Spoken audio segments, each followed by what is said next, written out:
Quebec City is the capital of Quebec province, founded by French settlers in 1604. I stayed in that fantastic city for 2 days in May 2019 when I was on the Trans-Canada expedition. The first sight that struck me as I walked towards the walled city is the St. Charles River, which finally drains into the St. Lawrence River. The majestic chateau-like Gare du Palais is the rail and bus termini of the city.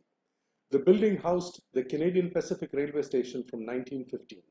There are lovely small parks in front of the terminus and a few art pieces along there. Immediately thereafter came the Marché des Vieux-Ports, a market for local farmers and artisans. The market is not very large, but has fresh fruits and vegetables, cafes and products of local artisans like leatherware. I got a proper lesson in various types of maple syrup, its sugar, and some food products made with maple syrup. There was also a shop selling live seafood. I was not prepared to see the size of lobsters that I saw at that shop. The walled city is incredible. The ramparts that cover most of old Quebec City was an important British foothold after its victory over the French in 1759. In the foreground of the imposing wall are buildings with bright facades, most of which are galleries with awesome collections, some new and many antique. The cobbled streets of the city are a throwback from the ancient times. Quebec City certainly has its European charm and North American attitude, with significant contributions by the Amerindians. The large mural in Place Royale has historical figures, writers, and artists as characters. Also in the same place is the bust of Louis XIV and the Notre Dame of Victories. The small Roman Catholic church was built in 1723 and is one of the oldest in North America. I took the steep funicular from the lower to upper town. By the time I reached Dufferin Terrace, it had become very windy and the raindrops had become heavier. I had just enough time to admire the monument placed on the terrace, honoring the founder of Quebec, Samuel de Champlain. A man of many parts, he is said to have crossed the Atlantic 21 times and established the city in 1608. The 260 feet tall, 18-story Chateau Frontenac is arguably the most photographed hotel on the planet. The hotel was built in the late 19th century by the Canadian Pacific Railway and is now privately managed. The Citadel is an active military installation, and I was at one of its entrances. I spotted a bust of Mahatma Gandhi in the foreground of the magnificent 170 feet Parliament building, which has statues of many of those who shaped the fortunes of the province, such as the suffragettes statue that pays tribute to the ladies who were responsible for getting women the right to vote. The Montmorency Falls, which is higher than the Niagara Falls, is a 20-minute drive from the city.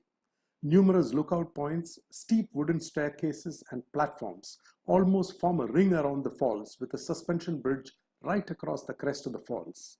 The unrelenting roll, thud, and the tearing hurry of the 270 feet high falls waters to merge with the waters of the mighty St. Lawrence River is a sight that will never tire your eyes. There is a zipline too across the face of the falls. Intrepid adventure seekers take it and enjoy a different perspective of the falls.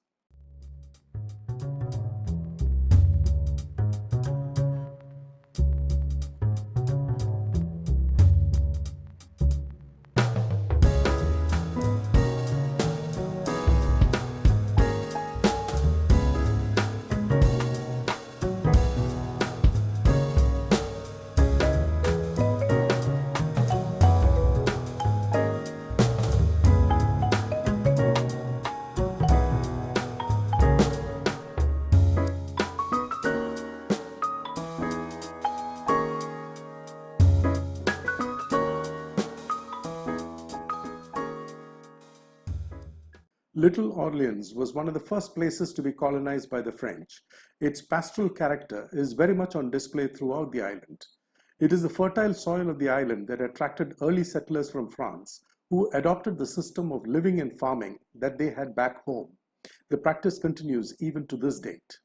The 67-kilometer drive along the periphery of the island on Chemin Royal took me to several churches with amazing views of the St. Lawrence River and a lovely view of the Montmorency Falls from Horatio Walker's waterfront walkway. More than 600 buildings on the island are designated historic property. This evening, the city was swarming with tourists, it being a holiday and the weather perfect for such an outing. The Dufferin Terrace, named after the then Governor General of Canada, is possibly the most visited place in the walled city, with the attractions around it and magnificent views of Chateau Frontenac and the river. The 350-step boardwalk along the Governor's Promenade took me along the fortification of the walled city to the Plains of Abraham, which is a historic site. It was here that the British defeated the French in a battle in September 1759. History beckons at every turn in this awesome old city. Across the Plains of Abraham, I reached the Citadel, the oldest military building in Canada, which is an active military installation. The Citadel also has a secondary residence of the Governor General of Canada and the Canadian monarch. Through Rue Saint-Jean, I emerged onto the Place d'Youville, a major square in old Quebec City. The square is home to a popular ice skating rink in winter. The bronze statue of the Muses is worth a visit. The sculpture by the famous artist Alfred Lalibert was donated to the city by the government to commemorate the 375th anniversary of the founding of the city.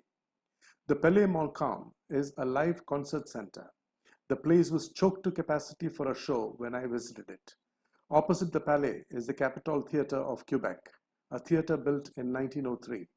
It is under major renovation now.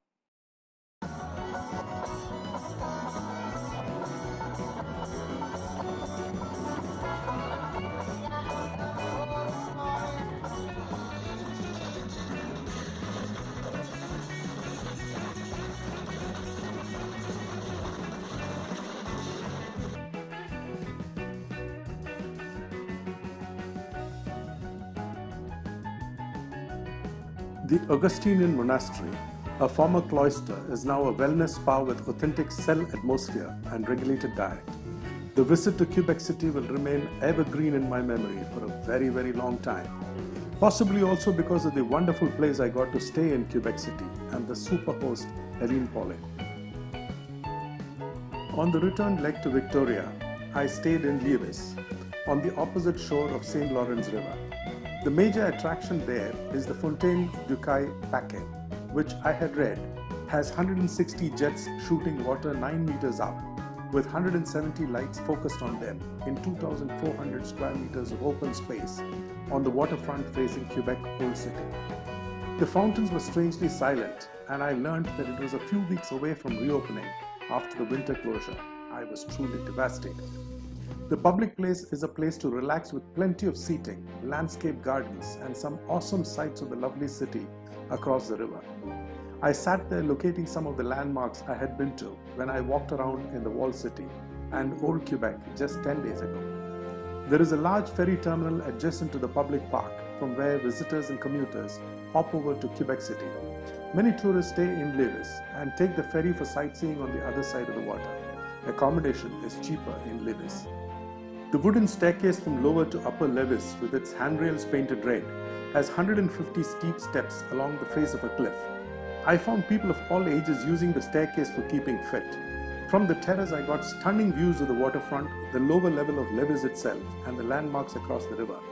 The striking Notre Dame Church, founded in the middle of the 19th century, had molded public life and opinion. It played an important part in making a success of the idea of Alfonso Desjardins, who started the iconic microfinancing company in 1900. A knowledgeable guide took me through the entire life of the great man and the institution he established, while taking a tour of the lovely mansion he had lived in. The Quebec Bridge is a unique cantilever structure, the second largest such construction in the world. The bridge has vehicular traffic, railway tracks, and even a pedestrian walkway. The bridge was commissioned in 1919 after two disasters that cost plenty of money and 88 lives.